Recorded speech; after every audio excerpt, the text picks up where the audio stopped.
Some viewers may find the following video disturbing. Viewer discretion is advised. So Emiru just responded to the situation with her at Twitchcon. As I'm sure most of you guys know, Twitch is the most popular streaming platform on the planet, but just because that might be the case doesn't mean that they should make a fucking event clearly. Because only 3 hours into TwitchCon 2025, the most popular female Twitch streamer, Emiru, would get assaulted by a fan right in front of her entire meet and greet. And she would actually make a response to the situation, which we're going to talk about later in the video.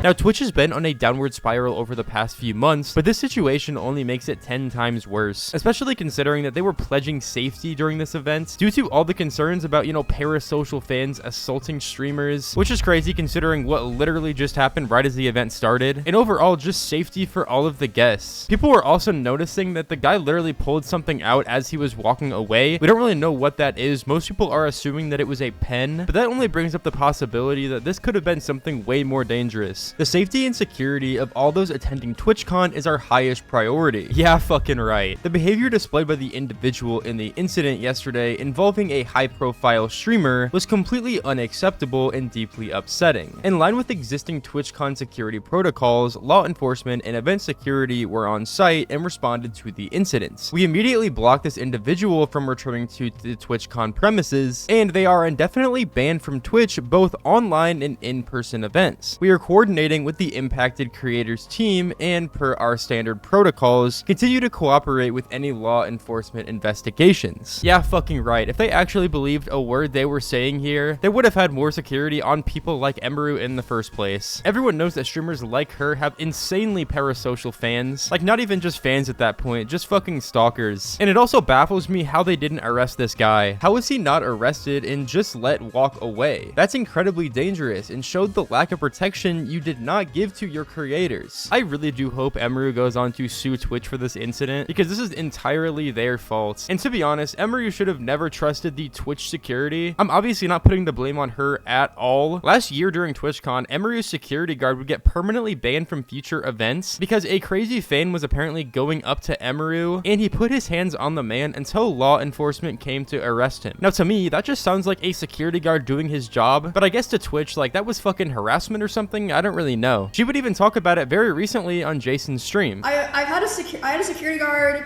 2 years ago where there was a guy following me around TwitchCon, and he asked him to stop multiple times. My guard asked him and the guy wouldn't stop, so he grabbed the guy, but he didn't hurt him. He was just holding the guy until the con security came.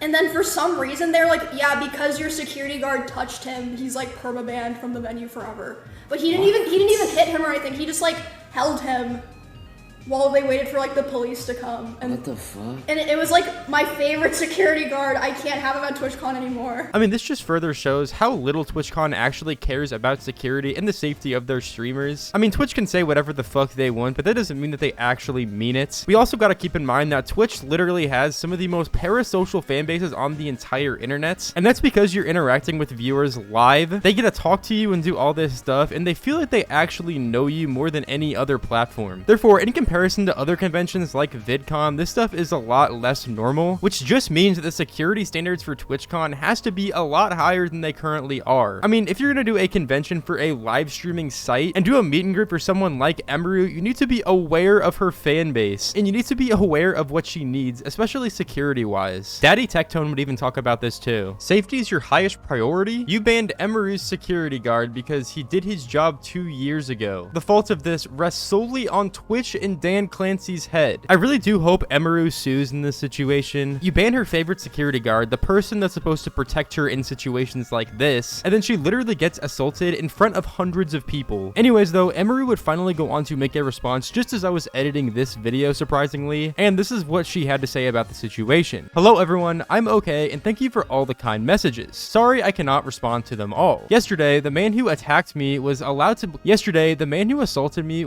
to cross multiple barriers barriers at TwitchCon, and even in front of another creator's meet and greet to grab me and my face and try to kiss me. Fortunately, he wasn't able to, but a lot of people have pointed out it could have been a lot worse, which is 100% very true. I'm obviously shaken up by what happened, and it's not the first time I've dealt with something like this. But to tell you honestly, I'm a lot more hurt and upset by how Twitch handled it during and after the fact. Like I said, I don't understand how he was allowed to make it to me in the first place. The security in the clip who reacts is my own security. It's true my favorite and usual security guard was banned for holding a stalker's arm to bring him to the police at a past TwitchCon. However, there were at least 3 or 4 other TwitchCon security staff in the area who didn't react and let the guy walk away. As you can see in the clip, since they didn't even appear in the frame, lol. The woman who was walking me away is my own personal manager, and behind the booth, the only 2 people who were checking on me and comforting me were her and my friends. None of the other TwitchCon staff came to ask me what happened or if I was okay. My friend who was present also told me that Twitch security were also behind the booth afterwards, joking about how they didn't even see what happened and immediately started laughing and moving on to talk about something else. If no one was checking on if I was okay or if I needed anything and they let the guy run away initially, I have no idea what anyone hired to keep the event safe was doing, lol. In Twitch statement, they said that the guy was immediately caught and detained. I'm sorry, but that was a blatant lie. Holy bro, she just exposed them. He was allowed to walk away from my meet and greet, and I didn't hear that he was caught until hours after he attacked me. And I felt like this only happened because of my manager pressing for it, not because the TwitchCon staff thought it was a big deal. I have a lot more I want to say, but I'll say it on stream later today instead of writing a book on here. Thank you guys again, and sorry you all had to see that. This is definitely my last TwitchCon, and it saddens me to say that as a 10-year off and on attendee of TwitchCon,